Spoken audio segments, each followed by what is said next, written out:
অখিল গগৈ একজন পাগল। মিত্রতা লই এটা মিত্রতা তোর কোনো মাত নাই। চলো আগে বলো,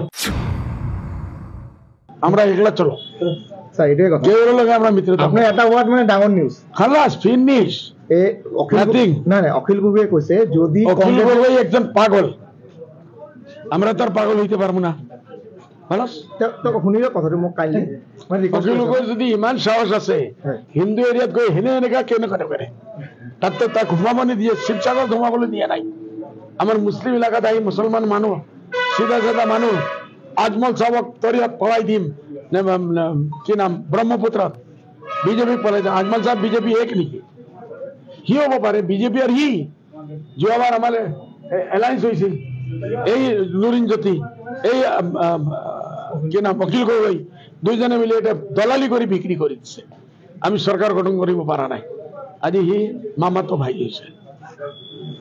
হয় মোৰ প্ৰশ্নটো সবে বুঝি আছে ই কাৰ ইনস্ট্ৰুমেন্ট হয়ে কাম কৰি আছে।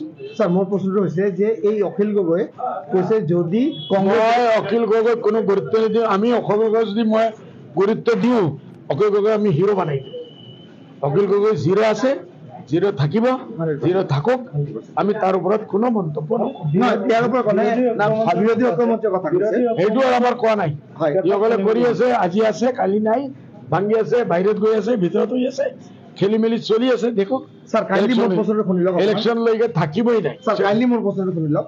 অখিল গগৈ কৈছে মই পুনৰবাৰ তেওঁৰ নামটো ক'ব লাগিব যে ৰাইজৰ দল আৰু এজেপি ৰুণজ্যোতি গগৈ এই দুজনক যদি মিত্ৰতা নকৰে তেনেহলে কংগ্ৰেছ উজনি অসমত শূন্য হ'ব। 1 নম্বৰ।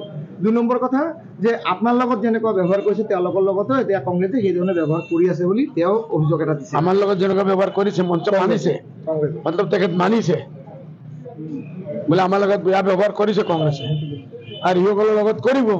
এটা কংগ্ৰেসেৰ নেচাৰ কৰি থাকিব। আমাৰ কি কব লাগা আছে? তো যদি মিত্ৰতা নকৰে তেনেহলে আপোনাৰ উজনি অসমত কি শূন্য হ'ব নেকি? আৰে ভাই অখিল গগৈ সেভেন্থ বিশ্বকৰ্মাৰ এজেন্ট হয়ে কাম কৰি আছে। 126টা সিটত ক্যান্ডিডেট দেওয়াৰ তাৰ ক্ষমতা আছে নেকি? ক্ষমতা আছে নেকি? তাত গৈ তো এনেকুৱা কৰিব নোৱাৰিব না। হাত ভাঙি পেলাইব মানে। চাই ল'ব কিছুদিন যাওক। সেইকাৰণে অখিল গগৈ কৈছে যদি কংগ্ৰেছে তেওঁলোকৰ মিত্ৰতা নকৰে আমাৰ অখিল গগৈ মেটাৰৰ ওপৰত কোনো মন্তব্য নাই। দুই আনি মানুহ আমি কেন তার 10 থেকে মানুহ বানাই দিম? 2 টকারও তার আমার দর নাই। এনেকুৱা কৈছে যদি মিত্ৰতা নকৰে তেনে উজনি অসম হৈ যাব বুলি 126টা সিট দি আছে। হেমন্ত ইশাৰাই দি আছে আকৌ হেমন্ত আনিব লাগে।